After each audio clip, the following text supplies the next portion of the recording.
ప్రపంచ జనాభా దినోత్సవంపై ప్రత్యేక చర్చా కార్యక్రమం ఇప్పుడు వింటారు. శ్రోతలకు నమస్కారం. అధిక జనాభా కలిగిన దేశాల్లో భారత్ ముందు వరుసలో ఉంది. జనాభా పెరుగుదల, దానివల్ల కలిగే పరిణామాలను ప్రపంచ జనాభా దినోత్సవం సందర్భంగా మనకు వివరించేందుకు ఆర్థిక, సామాజిక విశ్లేషకులు డాక్టర్ ఎస్. అనంత్ గారు ఈరోజు మనతో పాటు మన ఆకాశవాణి స్టూడియోలో ఉన్నారు. వారిని అడిగి మరిన్ని వివరాలు తెలుసుకుందాం. నమస్కారం అనంత్ గారు. నమస్కారం అండి. అనంత్ గారు, ప్రపంచ జనాభా దినోత్సవాన్ని జరుపుకోవాల్సిన ఆవశ్యకత ఏమిటి? దాని గురించి తెలియచేయండి. అంటే మొట్టమొదటిసారిగా ప్రపంచంలో 500 కోట్ల జనాభా అనేది జూలై 11, 1987లో దాటింది. ఇవాళ కనుక చూసుకుంటే 2023 వచ్చేటప్పుడు కల్లా మనకు అది 900 కోట్లు ఉంది. జనాభా పెరుగుతాం అనుకుంది. అప్పుడు ఏంటంటే ఇంత మొట్టమొదటిసారిగా ఇంత పెరిగింది కాబట్టి జనాభా 500 కోట్లు అనేది జనాభా చాలా ఎక్కువ కాబట్టి భూమి మీద దాంట్లో వచ్చే సమస్యలు ఏముంటాయనేది ప్రపంచ బ్యాంకులో జకారి అన్న ఆయన ఏమన్నారంటే, ప్రపంచ బ్యాంకులో పనిచేసి ఆయన ప్రపోజ్ చేశారు. అప్పటి నుంచి ప్రతి సంవత్సరం కూడా ప్రపంచ జనాభా దినోత్సవం కింద చేసుకుంటారు. ఎందుకంటే ఇవాళ చూస్తున్నాం ప్రపంచంలో జనాభా పెరుగుదల మూలాన ఆ తినే పదార్థాల దగ్గర నుంచి అన్నీ అవసరం అవుతాయి. ఇదే సమయంలో మరి క్లైమేట్ చేంజ్ వస్తూ ఉంటే మనకి ఎట్టా అనేది అప్పటి నుంచి ఫోకస్ క్రమక్రమంగా పెరుగుతూ వచ్చింది. ఇవాళ ఏంటంటే ఈ జనాభాకి, ఇంతమంది జనాభాకి ఇప్పుడు కొత్తగా మనకి ఏం యాడ్ అవుతుంది అని అంటే 65 సంవత్సరాలు దాటిన వాళ్ళు ఉంటే ఏంటి, వాళ్ళకు వచ్చే సమస్యలు ఏంటి. ఇప్పుడు జపాన్ లాంటి దేశాలు చూస్తున్నాం, వాళ్ళకి చాలామంది 70-75 సంవత్సరాలు దాటిన వాళ్ళు ఉంటారు. సో వాళ్ళు పని చేయలేని పరిస్థితుల్లో వాళ్ళు ఎట్టా చేయాలి ఏంటి అనేది ఆ దృష్టి సాధించడం కోసం ఉంటుంది. ప్రపంచంలో అత్యధిక జనాభా కలిగిన దేశంగా భారత్ చైనాను అధిగమించింది అంటున్నారు. దీనికి భారతదేశం ముందున్న ప్రధాన సవాలు ఏమిటి? దాని గురించి తెలియచేయండి. భారతదేశం అనేది ప్రపంచంలో అత్యధిక జనాభా ఉన్న దేశంగా చైనా లాస్ట్ ఇయర్ దాటిందండి. ఇప్పుడు కూడా జనాభా పెరుగుదల లేకపోతే జనాభా ఎక్కువ ఉండటం అనేది అది రెండు వైపులు పదునున్న కత్తి లాంటిది. ఎందుకంటే ఒకవేళ జాగ్రత్తగా గనక గవర్నమెంట్ కానీ ప్రజలు కానీ వీళ్ళందరూ ప్లాన్ చేసుకున్నట్టయితే వాటికి ఉపయోగం అనేది చాలా ఎక్కువ ఉంటుంది. కానీ ఆ జనాభాకి ఉపయోగపడేటట్టు ఉండే పాలసీసు, గవర్నెన్సు, లేకపోతే ప్రభుత్వం యొక్క పాలసీస్ అన్నీ కూడా అది ప్లాన్డ్గా చేసుకుని దాంతోపాటు ప్రైవేట్ సెక్టర్తో పాటు అభివృద్ధి అనేది చేసుకుంటూ వెళ్తూ ఉంటే అది జనాభాకి, దేశానికి బాగుంటుంది. ఎందుకనంటే ఒకటి, జనాభా పెరుగుదల అనేది మనకి సమస్య కాదా అనేది ఒక డిబేట్ ఒకటి ఉంటుంది. 1970 ఆ ప్రాంతాల్లో మనం కనుక మన టెక్స్ట్ బుక్స్ కనుక చూసుకున్నట్టయితే స్కూళ్ళ దగ్గర నుంచి బేసిక్ ఎకనామిక్స్ అన్నీ కూడా మనకేం చెప్పేవాళ్ళు అంటే, భారతదేశానికి ఉన్న సమస్య ఏది అని అంటే జనాభా ఎక్కువ అవటం వల్ల అని చెప్పేవాళ్ళు. కానీ ఇవాళ కనుక చూసుకున్నట్టయితే అది మనం సమస్య కింద కన్నా ఒక మానవ వనరు కింద పరిగణిస్తున్నారు. ప్రపంచంలో అంతా అన్ని చోట్ల ఉంది, మనకి ఇప్పటి నుంచి కూడా భారతదేశంలో కూడా అట్టా ఉంది.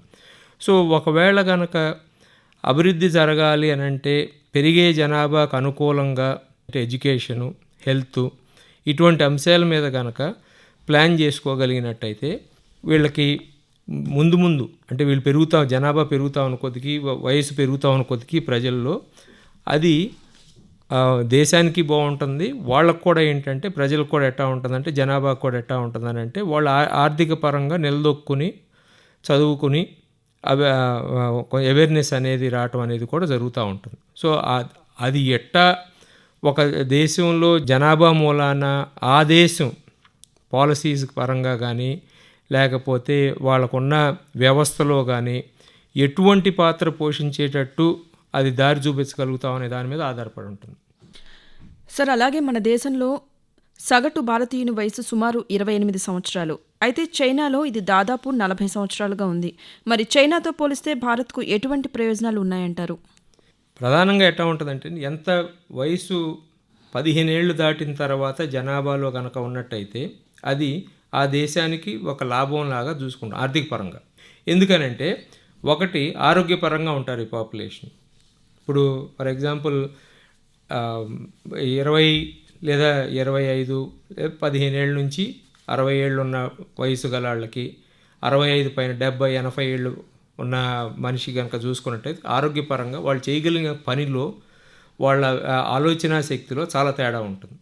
సో దాని మూలాన ఏమవుతుందని అంటే ఆర్థిక పరంగా ఉపయోగకరంగా ఉంటుంది ఎప్పుడైనా దేశానికి. వాళ్ళు చేసే పని చేసేటట్టు ఉంటుంది. చేసి ఇప్పుడు ఎవరైనా సరే పని చేసి సంపాదించుకుంటా ఉన్నట్టయితే ఆ కుటుంబం బాగుంటుంది, ఆ రాష్ట్రానికి బాగుంటుంది. గవర్నమెంట్ ప్రభుత్వ పరంగా కనుక చూసుకున్నట్టయితే వీళ్ళు ఎక్కువ కొనుగోలు శక్తి కనుక పెరిగినట్టయితే వాళ్ళు కొనుగోలు చేసిన వస్తువుల మూలన గవర్నమెంట్ ట్యాక్స్ వెళ్తుంది. మళ్ళీ ఈ గవర్నమెంట్ ఇన్ఫ్రాస్ట్రక్చర్ కానీ ఇటువంటి ఏదైనా అభివృద్ధి చేయడానికి ఉంటుంది. కాకపోతే ఏమవుతుందనంటే పని చేయగలిగిన దాంతో పాటు జనాభా ఎంత పెరుగుతుంది, రాబోయే ముందు కాలానికి ఎంతవరకు వీళ్ళు అది లాభసాటిగా ఉంటుంది అనేది చూసుకోవాలి. ఇప్పుడు 28 సంవత్సరాలు అంటే ఏంటంటే చైనాకి మనం కంపేర్ చేసుకున్నట్టయితే ఇమీడియట్గా మనకి దాదాపు 12 సంవత్సరాలు ఇంకా యంగర్ జనరేషన్, అంటే ఇంకా ఎక్కువ పని చేయగలిగే పాపులేషన్ ఉంది. చైనాని దాటాం. మీకు జనాభా వయసు పెరుగుతా ఉన్న కొద్దికి ఏంటంటే 65 సంవత్సరాలు దాటిన వాళ్ళకి జనాభా పెరుగుతా ఉన్న కొద్దికి ఇప్పుడు భారతదేశం కనుక చూసుకున్నట్టయితే కేవలం మనకు 65 సంవత్సరాలు దాటిన జనాభా 7% మాత్రమే ఉన్నారు. అది చైనాలో దాదాపు 12% ఉంటారు. యూరోప్లో అయితే 22% ఉన్నారు. ఉత్తర అమెరికాలో చూసుకున్నట్టయితే 17% ఉన్నారు. సో మనకి ఈ వయసులో తక్కువ ఉన్న పాపులేషన్ మూలాన ఏంటంటే వాళ్ళు చేయగలిగిన పని, ఉపయోగపడే పని, మ్యానుఫ్యాక్చరింగ్ వగైరా, అంటే ఇప్పుడు ఉత్పత్తి చేసేటప్పుడు అవన్నీ ఉపయోగపడతా ఉంటాయి. అట్లాగే జనాభా పెరుగుదల వయసు పెరుగుతూ ఉన్న కొద్దికి వాళ్ళు పని చేసే ప్రొడక్టివిటీ ఏదైతే ఉంటావు అంటే గంటకి ఎంత పని చేయగలుగుతారు అనేది అది తగ్గిపోతూ వస్తుంది. ఎందుకంటే వాళ్ళ శక్తి కూడా అంత ఉండదు కాబట్టి క్రమక్రమంగా తగ్గుతూ వస్తుంది. ప్లస్ వయసు పెరిగిన కొద్దికి ఆర్థిక వ్యవస్థకు ఉపయోగపడే వస్తువులు కొంటారనేది మన నమ్మకం. ఎందుకంటే వాళ్ళ అవసరాలు ఎట్టా ఉంటాయంటే హెల్త్, పెన్షను, సేవింగ్స్ ముందు ఎట్టా ఉంటుంది అనే దాని మీద చూసుకోవడంలోనే ఉండిపోతుంది. సార్, అసలు జనాభా పెరగడం వల్ల వచ్చే లాభాలేంటి, తగ్గడం వల్ల వచ్చే నష్టాలేంటి, దాని గురించి తెలియచేయండి. జనాభా పెరుగుదల అనేది ఎట్టా ఉంటుందంటే ఒక దేశంలో మనం ఎక్కడన్నా చూసుకున్నట్టయితే అసలు జనాభా ఎందుకు ఉండాలి అనే దానివల్ల ఉపయోగం ఏంటి అని అంటే ఆర్థిక పరంగా చూసుకున్నట్టయితే పని చేసేవాళ్ళు ఉండాలి, పరిపాలించే వాళ్ళు ఉంటారు. అట్లాగే పరిపాలించే వాళ్ళు అంటే మనకు ఎన్నుకోబడిన వాళ్ళు, లేకపోతే బ్యూరోక్రసీలో వాళ్ళు మనం చూసుకుంటాం, వ్యవస్థ నడిపించేవాళ్ళు ఉంటారు. సో ఒకవేళ కనుక ఒక దేశంలో కనుక జనాభా పెరగలేదనుకోండి, తగ్గిపోతుంది అనుకోండి, అక్కడ పని చేసేవాళ్ళు ఉంటారు. సో ఆ వ్యవస్థ పని చేయాలి అని అంటే అక్కడ ఉన్న ఆర్థిక పరంగా ఏమైనా పనులు చేయాలంటే చేయలేరు, యంత్రాలు వాడుకోవాల్సి వస్తుంది. యంత్రాలు ఎంతవరకు వాడగలరు అనేది ఉంటుంది.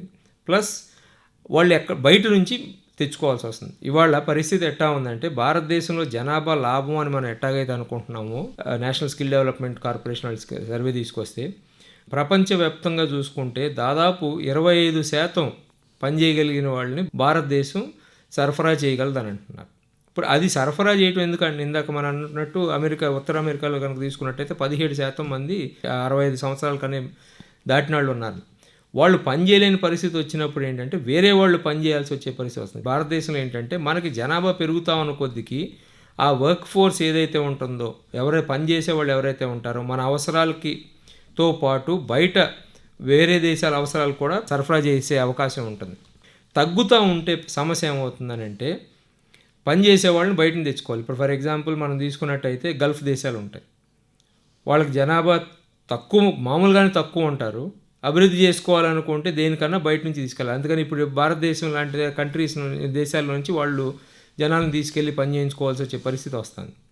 సో ఎప్పుడు కూడా ఏంటంటే మనకి జనాభా అతిగా ఉండటం అనేది మంచిదే అనేది ఎప్పుడు మంచిది అవుతుందని అంటే మనం సక్రమంగా వాడుకోగలిగితే ఆ జనాభాని ఆర్థిక వ్యవస్థలో అది లాభసాటిగా ఉంటుంది. సార్, అలాగే మన దేశంలో యువ జనాభా అంటే యూత్ ఎక్కువ మంది ఉన్నారు. దీనివల్ల భారత్ ఎదుర్కొనే ఆర్థిక సవాళ్ళు ఏమిటి, వీటిని అధిగమించేందుకు మన దేశం ఎటువంటి చర్యలు చేపట్టాలంటారు?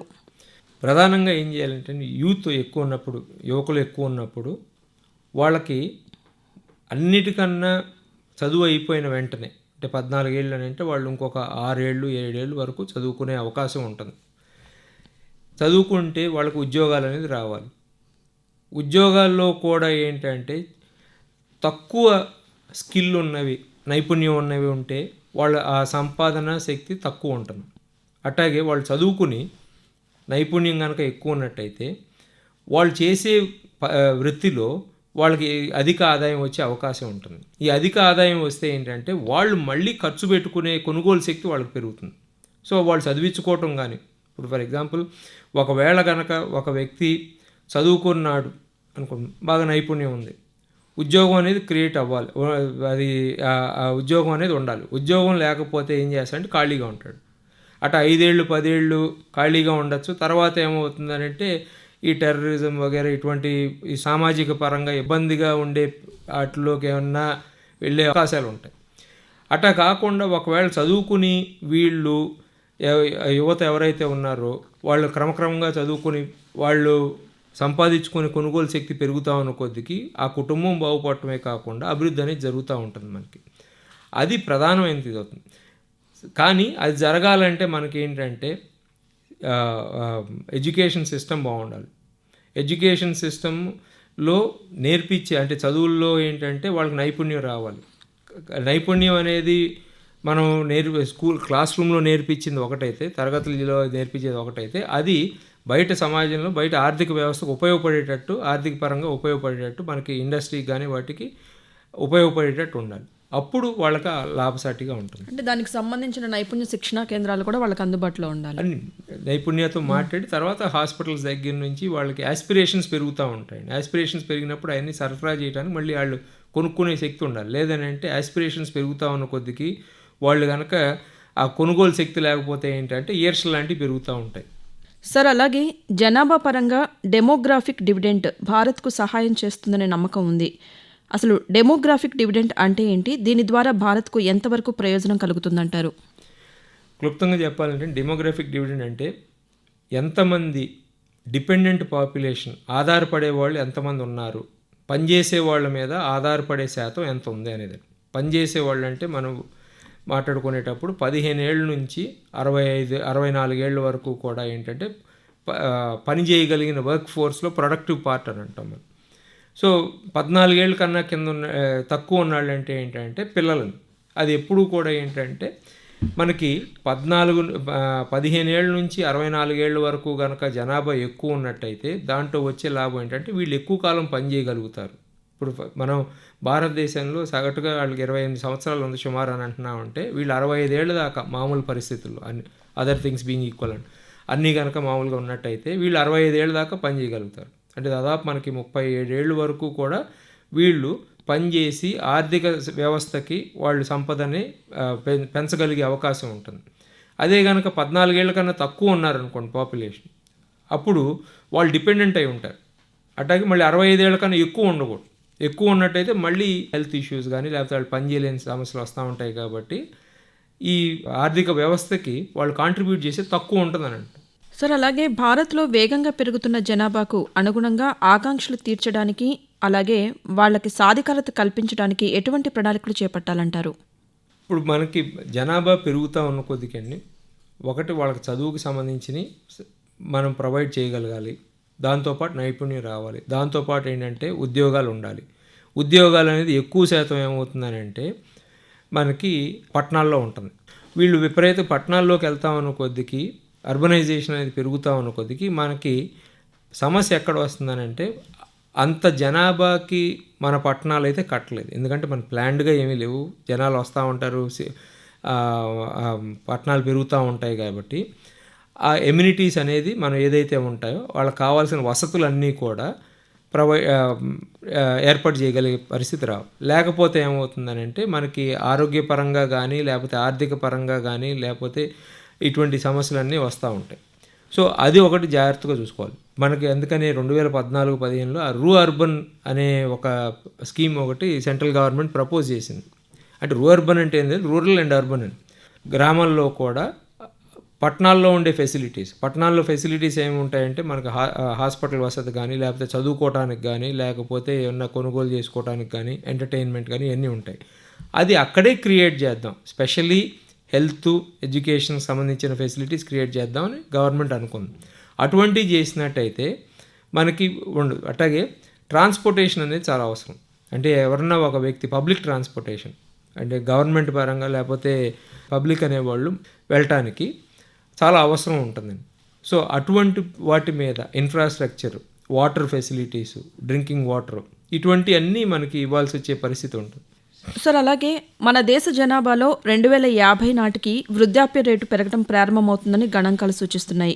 అసలు దీనివల్ల ఎదురయ్యే ప్రధాన సవాళ్లు ఏమిటి? అలాగే వృద్ధాప్య జనాభా అవసరాలకు తగ్గట్టుగా ఎటువంటి ప్రణాళికలు రూపొందించాలంటారు? మనకి వృద్ధాప్య జనాభా పెరుగుతూ ఉన్న కొద్దికి వాళ్ళకి కావాల్సిన హెల్త్ బెనిఫిట్స్ దగ్గర నుంచి సోషల్ సెక్యూరిటీ అంటామండి, వాళ్ళ అవసరాలు వేరే ఉంటాయి. ప్రొటెక్షన్ దగ్గర నుంచి హెల్త్ బెనిఫిట్స్ దగ్గర నుంచి అట్లాగే వాళ్ళకి ఎక్కడన్నా వాళ్ళలో వాళ్ళు ఇంటరాక్ట్ అవ్వటానికి మనకి అవసరమైన ఇవన్నీ కూడా, అంటే ఎందుకంటే ఇప్పుడు ఫర్ ఎగ్జాంపుల్ మనం కట్టే బిల్డింగుల దగ్గర నుంచి చూసుకున్నట్టయితే మొత్తం మార్పు ఉండాలి. అందుకని మీరు యూరోప్, ఉత్తర అమెరికా తీసుకున్నట్టయితే వాళ్ళకి పెన్షనర్స్ అనేవాళ్ళు ఎవరైతే ఉంటారో వాళ్ళకి అసలు సెపరేట్ బిల్డింగ్ స్ట్రక్చరే ఉంటుంది. సో అటువంటి ఫెసిలిటీస్లో ఎక్కువ కాన్సన్ట్రేట్ చేయాల్సి వస్తుంది గవర్నమెంట్కి కూడా. సార్ అలాగే భారత్లో సంతానోత్పత్తి రేట్లు క్షీణించాయి. ఇది జనాభా పెరుగుదలతో పాటు మన జీవన విధానాన్ని ఎలా ప్రభావితం చేస్తుందంటారు? ఈ విషయం పట్ల ఆందోళన చెందవలసిన అవసరం ఉందంటారా? ఉందండి. ఎందుకంటే మనకి 1955 ఆ ప్రాంతాల్లో చూసుకున్నట్టయితే సుమారు పర్ ఫ్యామిలీ కనుక తీసుకున్నట్టయితే 6 పిల్లలు పుడతారనే లెక్కలో ఉండేది. అది ఇప్పుడు కనుక చూసుకున్నట్టయితే జనాభా పెరుగుదల రేట్ వచ్చేసేసి మనకి 1 కన్నా తక్కువ ఉందండి. 1.1% లాగా ఉంటుంది. సో దాంట్లో వచ్చిన సమస్య ఏమవుతుందనంటే ఇప్పుడు మరణించే వాళ్ళది ఎక్కువ అవుతా ఉన్న కొద్దికి ఆ రిప్లేస్మెంట్ అనేది జనాభాలో ఉండదు, పాపులేషన్లో ఉండదు. పాపులేషన్లో ఆ రిప్లేస్మెంట్ అనేది లేకపోతే దీర్ఘకాలంలో మనకి సమస్య అయిపోతుంది. అంటే ఆర్థిక పరంగా లేబర్ ఫోర్స్ పార్టిసిపేషన్ ఏదైతే ఉంటుందో, లేబర్ ఫోర్స్ అనేది ఎవరైతే ఉంటారో ఆ లేబర్ ఫోర్స్ అనేది మనకు ఉండదు. సో ఇవాళ మనం ఇందాక చెప్పుకున్నట్టు ఒక 25% వరకు మనం గ్లోబల్గా అవసరం ప్రపంచవ్యాప్తంగా కావాల్సిన వర్కర్స్ని మనం ఇవాళ సరఫరా చేసే స్థాయిలో నుంచి జనాభా తగ్గిపోతున్నట్టయితే, లేకపోతే పెరుగుదల తగ్గినట్టయితే మనం జనాభాని ఎత్తుక్కోవాల్సిన పరిస్థితి ఉంది. ఇప్పుడు ఫర్ ఎగ్జాంపుల్ ఇవాళ ఇటలీలోను జపాన్లో కనుక చూసుకున్నట్టయితే వాళ్ళకి ఎక్కువ శాతం మంది 70-80 వయసులో ఉన్నాళ్ళు కనుక ఉన్న జనాభా ఎక్కువ ఉంది కాబట్టి వాళ్ళ అవసరాలతో వాళ్ళ కన్జంప్షన్, వాళ్ళ కొనుగోలు శక్తి తక్కువ ఉంటుంది. వాళ్ళు ఏంటంటే ఎంతసేపు మనకి ముందు ఎట్టా ఉంటుంది అనేది సేవింగ్లో ఉంటారు, ఖర్చు పెట్టరు. ఖర్చు పెట్టిన మెడికల్, హెల్త్ అటువంటి వాటికి తప్ప వేరే వాటికి ఖర్చు పెట్టే అవకాశం కూడా ఉండదు. సార్ అలాగే భారత్ అభివృద్ధి చెందిన దేశంగా ఎదగడానికి యువత సామర్థ్యాన్ని ఏ విధంగా సద్వినియోగం చేసుకోవాలంటారు? ఈ నైపుణ్యం అనేది చాలా అవసరమండి. ఎందుకనంటే అది ఇప్పుడు ఎప్పుడూ కూడా మారుతూ ఉన్న ఆర్థిక పరిస్థితులను బట్టి అది ఆధారపడుతూ ఉంటుంది. ప్రధానంగా అది నైపుణ్యం అనేది పెరగాలి అని అంటే మనకి ఎడ్యుకేషన్ సిస్టంలో మారాలి. అది ప్రాక్టికల్ ఓరియంటెడ్ అవ్వాలి. ఎందుకంటే దానికి అవసరం ఏంటంటే అది ఇండస్ట్రీతో ఎక్కువ ఇంటరాక్షన్ కనుక ఉన్నట్టయితే వాళ్ళకున్న అవసరాలను బట్టి వెంటనే తీర్చుకునే ఛాన్స్ ఉండాలి. సార్ దక్షిణాది రాష్ట్రాలతో పోల్చుకుంటే ఉత్తరాది రాష్ట్రాల్లో జనాభా పెరుగుదల అధికంగా ఉందని గణాంకాలు చెబుతున్నాయి. దీనికి గల ప్రధాన కారణాలు ఏంటి? దీనికి ఇది కాంట్రవర్షియల్, రాజకీయ పరంగా కూడా చాలా గత 2-3 ఏళ్ల నుంచి అంటున్నారండి. ఎందుకంటే ఇప్పుడు సమస్య ఎక్కడితో మొదలైందంటే ఎమర్జెన్సీ తర్వాత ఫ్యామిలీ ప్లానింగ్ అనేది ఇంపార్టెంట్ అని అన్నారు. అప్పుడు జనాభా ఎక్కువ ఉంది కాబట్టి మనకు ఫ్యామిలీ ప్లానింగ్ అవసరం అని చెప్పి గవర్నమెంట్ ప్రోగ్రామ్ తీసుకొచ్చింది. హమ్ దో హమారా కో అనే ప్రోగ్రామ్ లాగా తీసుకొచ్చి మొదలుపెట్టారు ఫ్యామిలీ ప్లానింగ్. అది ఈ ఫ్యామిలీ ప్లానింగ్ ప్రోగ్రామ్ అనేది మనకి పట్టణాలు పెరగటం, అర్బనైజేషన్ అనేది పెరగటం, చదువు అనేది కాన్సన్ట్రేట్ చేయటం, ఎడ్యుకేషన్ పరంగా పెరగటం, వీటన్నిటిలో అవేర్నెస్ పెరగటం వలన స్లోగా ఎక్కువ మంది పిల్లలు ఉంటే మనం లైఫ్ అనేది వాళ్ళకి అవసరమైనవన్నీ మనం తీర్చలేము అనే ఆలోచనలో ఎడ్యుకేషన్తో పాటు కుటుంబాల్లో ఆ పిల్లల సంఖ్య కూడా తగ్గుతూ వచ్చింది. ఇదివరకు మనకు అందుకని పాతకాలం 50-50లో 60లో ఆ శతాబ్దంలో అదిగో వీళ్ళు 6 ఉన్నారు, 10 మంది ఉన్నారు అని చెప్తూ ఉండేవాళ్ళు ఒక్కొక్క కుటుంబంలో అన్నదమ్ములు. అది ఫ్యామిలీ ప్లానింగ్ తర్వాత మనకి తగ్గుతా 2 చాలులే అనుకున్నారు. ఆ 2 ఇప్పుడు ఏంటంటే ఈ పట్టణాలు ఇవన్నీ రావటం, ఖర్చులు విపరీతంగా పెరగటం, ఎడ్యుకేషన్ కాస్ట్ పెరిగిపోవటం వలన అసలు ఒకళ్ళు ఉంటే చాలు, ఒకళ్ళు కంఫర్టబుల్ ఇస్తే సరిపోతుంది అనుకున్నాను. కానీ ఇక్కడ ఎడ్యుకేషన్ సిస్టమ్ పెరగటం మూలన మనకి ఈ లాభం వస్తే, ఉత్తరాది రాష్ట్రాల్లో ఏంటంటే అసలు ఎడ్యుకేషన్ సిస్టమ్ అనేది అభివృద్ధి చెందకపోవటం, ఇటువంటి ప్రాబ్లమ్స్ మూలన ఆ అవేర్నెస్ ఇంకా స్ప్రెడ్ అవ్వలేదండి. స్ప్రెడ్ అవ్వపోయేటప్పుడు కల్లా అక్కడ ఏంటంటే ఇంకా యావరేజ్ సైజ్ ఆఫ్ ఫ్యామిలీ కనుక చూసుకున్నట్టయితే కుటుంబంలో ఇంకా అక్కడ మనకి దక్షిణ రాష్ట్రాలతో చూసుకుంటే వాళ్ళకి ఎక్కువ ఉంటారు. దాంట్లో ఆ డిఫరెన్స్ అనేది 5 దశాబ్దాల్లో చాలా పెరిగిపోయింది. సార్, అసలు ఆంధ్రప్రదేశ్, తెలంగాణలో జనాభా పెరుగుదల ఎలా ఉందంటారు? మన తెలుగు రాష్ట్రాల్లో జనాభా పెరుగుదలపై మీ అభిప్రాయం గురించి తెలియజేయండి. మనకి యావరేజ్ ఇండియన్ దీంతోనే ఉందండి. ఇండియా యావరేజ్‌తోనే ఉంది. మనకి ఎక్కువ, తక్కువ అని కాదు. సో, మనకేంటంటే ఫర్టిలిటీ రేట్ తగ్గటం భారతదేశంతో పాటు ఎక్స్‌ట్రార్డినరీగా ఎక్కువైతే లేదు, తక్కువైతే లేదు. 1-1.1% వరకే మన ఫర్టిలిటీ రేట్ ఉందండి. సో, అది ఎక్స్‌ట్రార్డినరీ అని చెప్పుకోవటానికి లేదు. యావరేజ్ తీసుకున్నట్టయితే మనకి 27.8 ఎంతో వస్తుంది. భారతదేశానికి 28 ఏళ్ళు వస్తుంది. 27.8 ఎంతో ఉంటుంది మనకి. సో, అంతకన్నా ఎక్కువ ఉండదు. సార్, అలాగే దేశంలో పెరుగుతున్న పట్టణీకరణ, నగరీకరణ వంటి పరిణామాలు జనాభా పరంగా ఎటువంటి సమస్యలు వస్తాయంటారు? వాటిని ఎదుర్కొనేందుకు చేపట్టవలసిన చర్యల గురించి తెలియజేయండి. ప్రధానంగా పట్టణీకరణలో ప్రాబ్లం ఏమవుతుందంటేనండి, ఇప్పుడు జనాభా ఎక్కువ ఈ పట్టణ ప్రాంతాలకు వచ్చినప్పుడు ఆ మైగ్రేషన్ అని ఏదైతే అంటామో వాళ్ళకి వసతులు అనేది ఏర్పాటు చేయాలి. వసతులు ఏర్పాటు చేయకపోతే ఏమవుతుందనంటే వాళ్ళకి ఆర్థిక పరంగానూ ఇబ్బంది ఉంటుంది. మన చట్టాలు అన్నీ ఇంప్లిమెంట్ చేయడానికి కూడా కష్టం అవుతుంది. ప్లస్ హెల్త్ రిలేటెడ్ ఇష్యూస్ ఉంటాయి. ఇప్పుడు లాస్ట్ టైం కోవిడ్ వచ్చినప్పుడు మనం చూసాం. కోవిడ్ వచ్చినప్పుడు కోవిడ్ అంత బాగా స్ప్రెడ్ ఎక్కడైందంటే మనకి పట్టణాల్లో స్ప్రెడ్ అయింది. ఎందుకంటే ఎక్కువ మంది ఒకే ప్రాంతంలో ఉంటారు. మళ్ళీ అక్కడ సదుపాయాలు ఉండవు కాబట్టి ఆ సదుపాయాలు ఇప్పుడు తాగునీరు దగ్గర నుంచి కలుషితం లేకుండా ఉన్న నీరు దగ్గర నుంచి అవన్నీ చూసుకుంటూ వెళ్ళాలి. అట్లాగే వాళ్ళకి హౌసింగ్ అనేది అవసరం. ఈ ఫెసిలిటీస్ అన్నీ ప్రొవైడ్ చేయాలంటే గవర్నమెంట్ ఎప్పుడూ కూడా ఏంటంటే ఈ వసతుల మీద ఖర్చు పెట్టాల్సిన అవసరం వస్తూ ఉంటుందండి. అసమాన ఆర్థిక అభివృద్ధి దేశాన్ని ఏ విధంగా ప్రభావితం చేస్తుందంటారు? ఇప్పుడు మన భారతదేశంలో ప్రధానమైన సమస్య అదే అవుతుందండి. ఎందుకనంటే కొన్ని రాష్ట్రాలు రకరకాల కారణాల వల్ల అవి అభివృద్ధి చెందుతున్నాయి. అభివృద్ధి చెందుతా ఉన్న కొద్దికి అవకాశాలు ఎక్కువ వస్తాయి. అవకాశాలు ఎక్కువ వచ్చిన కొద్దికి ఏమవుతుందంటే అంటే అవకాశాల్లో మనం చూసుకోవాల్సింది ఒకటి చదువులు లాంటి పెరుగుదల ఉన్నప్పుడు చదువుకునే వాళ్ళకి ఇంకా మంచి అవకాశాలు వస్తే ఇతర దేశాలు కానీ లేకపోతే వేరే రాష్ట్రాలు కానీ లేకపోతే రకరకాల ఇండస్ట్రీలో కానీ ప్రైవేట్ పరంగా ఉన్న వ్యవస్థల్లో కానీ లేకపోతే గవర్నమెంట్ వ్యవస్థల్లో కానీ చేసుకుని ఆర్థిక పరంగా అభివృద్ధి చెంది వాళ్ళు సంపాదించుకుంటూ ఉంటారు. అట్లా చాలామంది వేరే రాష్ట్రాలకు వెళ్ళే సందర్భాలు ఉంటాయి, లేదా వేరే దేశాలకు వెళ్ళిన వాళ్ళు ఉన్నారు. కానీ కొన్ని రాష్ట్రాల్లో ఎక్కడైతే అభివృద్ధి అయితే జరగట్లేదో దాని మూలాన ఏంటంటే చాలా జనాభా ఉద్యోగ అవకాశాలు లేవు కాబట్టి, ఆర్థిక పరంగా వాళ్ళకి అవకాశాలు లేవు కాబట్టి వలసలు అనేది పెరుగుతున్నాయి. ఈ వలసలు అనేది ఏంటంటే కొన్ని చోట్ల బయటికి వెళ్ళిపోయే పరిస్థితి వస్తుంది, అంటే బయట దేశాలకు వెళ్ళిపోయే పరిస్థితి వస్తుంది. మొన్న కూడా మనం చూసాం, ఇజ్రాయెల్కి కొంతమంది భారతదేశం నుంచి పంపించారు. ఒక 50,000 మందిని యూపీ బీహార్ నుంచి ఎక్కువ పంపించారు. అవి గల్ఫ్లో అయితే కూడా మనకి రకరకాల కేరళ నుంచి చాలామంది గల్ఫ్ మైగ్రేట్ అయ్యారు. కాకపోతే ఎప్పుడైతే ఈ వలస అనేది జరుగుతూ ఉంటుందో బయట దేశాలకి లేకపోతే వేరే రాష్ట్రాలకు వెళ్ళి పని చేసుకునే పరిస్థితి వస్తుందో ఈ రాష్ట్రాల్లో అంటే ఇప్పుడు కేరళ లాంటి లేకపోతే మహారాష్ట్ర లాంటి అభివృద్ధి చెందిన దాంట్లో వాళ్ళకి అక్కడున్న జనాభాలో నుంచి వాళ్ళకి కావాల్సిన వర్క్ ఫోర్స్ ఏదైతే రావట్లేదో బయట రాష్ట్రాల నుంచి వస్తున్నారు వలసల మూలాన. ఇప్పుడు యూపీ, బీహార్, ఒరిస్సా వీటిల్లో నుంచి వలసల్లో వెళ్ళి వాళ్ళు పనిచేస్తున్నారు. వలసలుగా వెళ్ళి పనిచేయటం మూలాన ఏంటంటే ఆ రాష్ట్రాల వాళ్ళకి ఆ రాష్ట్రంలో అంటే ఉత్తరప్రదేశ్ నుంచి వచ్చి మహారాష్ట్రలో పనిచేసే వాళ్ళకి బాగానే ఉంటుంది, ఎందుకంటే కొంచెం ఆదాయం పెరుగుతూ ఉంటుంది. కాకపోతే ఏమవుతుందనంటే అక్కడ మహారాష్ట్ర లాంటి ప్లేసుల్లో వాళ్ళకి వెళ్ళాల్సిన బెనిఫిట్స్ అన్నీ కూడా వెళ్ళవు. వాళ్ళకి ఆ ఉండే పరిస్థితులు కూడా అంత అనుగుణంగా ఉండవు. చాలామందికి అది తప్పనిసరి పరిస్థితుల్లో ఫోర్సిబుల్గా వెళ్తున్నారు, కానీ ఇష్టపూర్వకంగా ఆర్థిక పరంగా వాళ్ళు వెళ్ళాల్సి వచ్చే పరిస్థితి వస్తుంది కాబట్టి వెళ్తున్నారు. అది చాలామంది వాళ్ళు ఏంటంటే ఒకవేళ కనుక వాళ్ళ రాష్ట్రంలోనే అభివృద్ధి ఉన్నట్టయితే అక్కడే ఉండిపోతాం కదా అని వస్తుంది. సో ఈ మైగ్రేషన్ ఎప్పుడైతే వలస అనేది ఉంటుందో వాళ్ళకి మనం రాజ్యాంగ పరంగానో లేకపోతే ఆర్థిక పరంగానో గవర్నమెంట్ ఇచ్చే ప్రోగ్రామ్స్ ఏదైతే ఉంటాయో, గవర్నమెంట్ ఇచ్చే బెనిఫిట్స్ ఏదైతే ఉంటాయో అవన్నీ వాళ్ళకి చేరవు. అవి లాస్ అనేవి ఇవి కూడా ఇంప్లిమెంట్ అవ్వండి, ఎందుకంటే సూపర్వైజ్ చేయటం కష్టం కాబట్టి.